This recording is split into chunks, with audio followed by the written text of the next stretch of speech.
Hi honeys, it's Michelle. In this video, I am going to talk to you about the books that I read in the month of June. Now, I'm only covering 3 books in this video because I didn't actually start my June books until I think it was the 18th of June. I just had a heck of a time finishing up my last book of May. I don't know what happened. It's like I got so depressed that I couldn't read. And then now I'm so depressed that I can't stop reading. I don't know. I think we're all in that boat right now, right? The first book I want to talk about is A Good Marriage by Kimberly McCreight. This book takes place in Park Slope, Brooklyn. The main character is a lady named Lizzie. She gets a call she's a lawyer, and she gets a call from a guy named Zach that she went to law school with. And he tells her that he is in jail. He has been arrested for murdering his wife, Amanda. He tells her that he did not do it and he wants her to represent him. She really doesn't want to get involved in this. It's not normally the kind of case that she does, but long story short, she ends up getting involved anyway, and this book goes down all kinds of crazy paths. When I was reading this book, I feel that this book is a thriller. I actually felt some fear for the main character and for some of the other characters. Now, this book definitely, if you're married or you're in a long-term relationship, this book will definitely make you think about your relationship and how healthy it may or may not be. And I would think if you're single and you're reading this book, it'll make you think about what you really want in a mate. It also really made me think about the things that we make excuses for and the things that we might be in denial with in our relationships and with our lives. It also made me think about the things that I take for granted in my marriage. I mean, this book really is an eye-opener, I think, when it comes to relationships. And oh my gosh, it was just such an edge of the seat book. It was really hard to put down, especially once I got about a third of the way into it. I just had to know what was going on and what had happened. The one other thing that this book really made me think about is how damaging lies really are. Not just to our own lives, but to other people's lives. How careless it is to lie, especially big lies. I don't mean like, no, you don't look fat in that dress. Fine, lie away. I'm talking about big lies. I never did guess many parts of the plot, and I had no idea what the ending was going to be. I had no idea for sure what really happened to the lady that had been murdered, Amanda. I will tell you that the truth that is finally revealed at the end shocked me. It did. It really shocked me. And one thing that I found fascinating, there weren't really hints or explanations to certain parts of the story or certain things that happened, but I kind of felt like that was a little bit more true to real life. I mean, how often do we really know what actually happened, or how often do we know what someone's motives really were? I actually kind of liked that there weren't hints and that I really didn't understand certain things, just like real life. But yeah, this was a really solid book. I got frustrated here and there. Some of the holes in the storyline I didn't like. But like I said, I think that's more true to life looking back on the book. While I was reading it, I was getting kind of frustrated.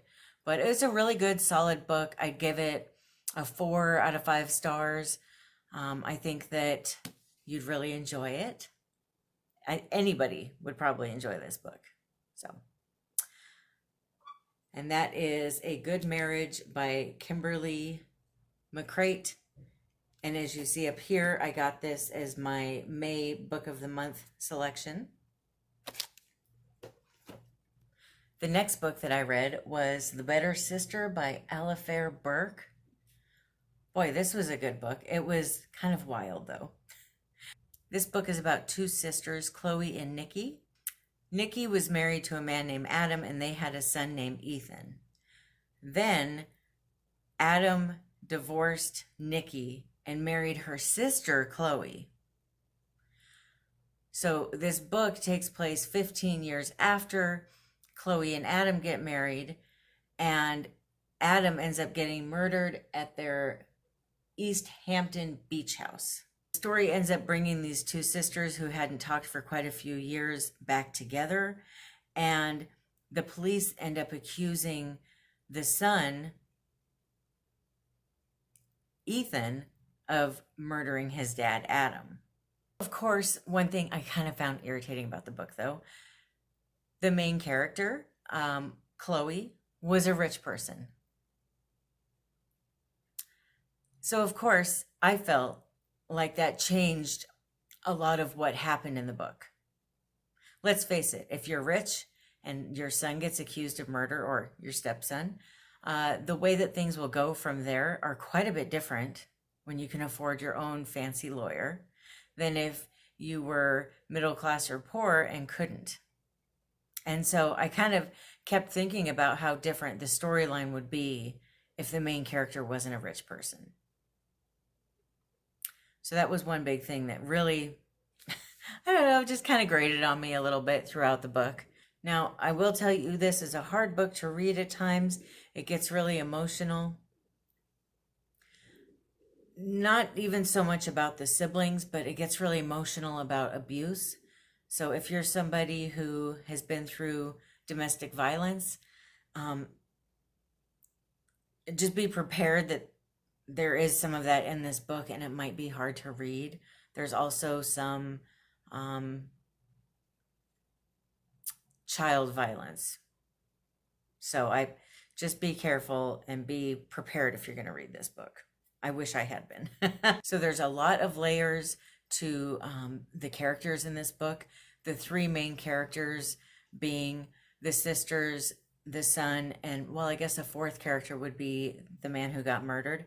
But I found that the characters, I liked all the layers to them. I liked that they felt like real people. You know, in so many books, the characters are just kind of surface. So this was the kind of book that I felt like I was just able, because the characters had so many layers, I felt like I could just kind of relax into the story and just enjoy reading it. I tend to do that anyway when I read. You know, some people read 10, 15, 20 books a month, and I mean, that's great, but I'm probably not ever going to be somebody like that, because I tend to really like to savor the books that I read and just sink into them and enjoy them. And a lot of times I'll stop at the end of a chapter and sit and think for 10 minutes about what it meant. I'm that kind of reader. I'm not a speed reader by any means. Not that there's anything wrong with that. In fact, I wish I was a faster reader. But I had no idea who the killer was, or who did it, I guess I should say, until the end of the book. But that was nice, though, because like I said, I just allowed myself to really enjoy it and not stress out so much about who killed Adam. But I do think this is a really good book, and I would give this one 4 out of 5 stars. The last book that I read was The Vanishing Half by Bennett. Okay, I'll get into what I thought in a second. This book takes place from the 1950s to the 1990s, which I thought was great. And it starts out in Mallard, Louisiana. Then it goes to California, like Los Angeles. Then it goes to New York, and then to Minnesota. I mean, it kind of moves around a lot, and it's got 2 main characters, Desiree and Stella, and their sisters. And then as the book progresses, the book also follows their daughters, which are, their names are Jude and Kennedy. So the way that the book starts out is Stella and Desiree are twin sisters, and Stella decides, they're very light-skinned black twins, and Stella decides to leave and live her life as a white woman, which at first I found very shocking. But then I started thinking about it, and I thought, I think there's a part of most of us who want to be someone else, to escape, to leave our roots, to leave our family, to figure out who we really are, and to really find ourselves. And of course, I think, well, for most people, you realize that you're exactly who you thought you were before you ran away to find all these things out. I think at some point we have to make a decision about who we are and who we aren't. What kind of life do we want to live? Do we want to accept who we are and live our truth? Or do we want to live a lie?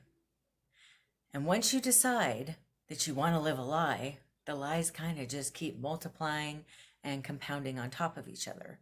And so for me, that's what Stella's life felt like to me, living her life as a white woman. It was like she made the decision to live a lie, and it just kind of kept compiling. And I think, I don't want to give the book away, but I think it led to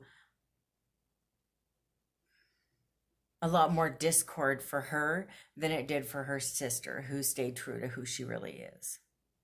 I just think that once a lie gets so deep, this web starts spinning around the lie, and it just gets so big that you just can't get out of it. But this book, it was so good. It was such a it was such a heartwarming story about 4 women, about forgiveness, about family, about the love of a mate. Some of the lessons I learned from this book, aside from just what happens when you just try to figure out who you are, is we hurt the people we love. It doesn't mean that we're bad people. It doesn't mean that we want to hurt people, but we do end up hurting the people we love if we're going after the life that we want to live. Unless you're living for other people, then you probably don't hurt them. But if you're living your life the way you want to live it, you're going to hurt people. And it's probably people that love you and people that you love. I mean, if they don't love you, do they care that you leave? Or do they care that you don't take the path that they want you to, right? But I think I'm sure I hurt my parents when I moved away from home. I mean, I think a lot of us do. And that's what you have to do to grow and to be who you are and to figure out who you are. So that was kind of an interesting thought too, is people that love you will hurt you. And it's funny because we're constantly told in movies and stuff that if you love somebody, you would never hurt them. But that's not really true. Heck, we hurt ourselves. Of course we hurt other people. It doesn't mean we're trying to or we want to, but we do. I just found myself so attached to the characters in this book, so attached to the places they lived, to their relationships. I just genuinely loved the book. And the characters, they had flaws, which I love. I hate perfect characters. You know, like I said about the last book, it's like, oh, of course the person's beautiful and rich, right? I like it when people have flaws. I like it when they're not rich. I like it when they struggle, because I feel like I can relate to that. I have flaws. I'm not rich. I struggle, you know? And so I did. I just got so attached to these characters and their lives. I'm sad that the book is over. I just finished it this morning, and I don't want it to end. And I'm hoping, if the author, Bennett, if you're watching this, which I'm sure you're not, you probably have better things to do than watch my videos. But if you're watching, could you do a sequel? I want to know what happened after the book. I really do. I mean, I could keep going with it. I could keep reading, you know. I would love to find out what happened to the daughters from the 90s to now. I give this book 5 out of 5 stars. I loved it. Loved it. Did I mention that I loved it? Because I did. It was so good. I'm going to keep this book.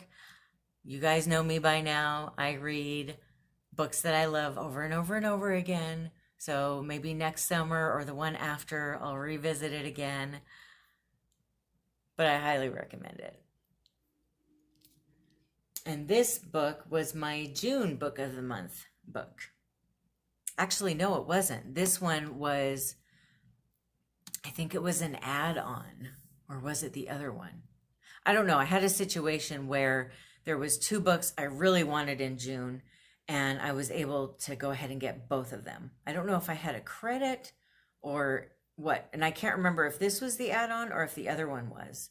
But regardless, I did end up with this book. The other one I'm not reading until I'll probably read it next. But it was just, I love this book. So good.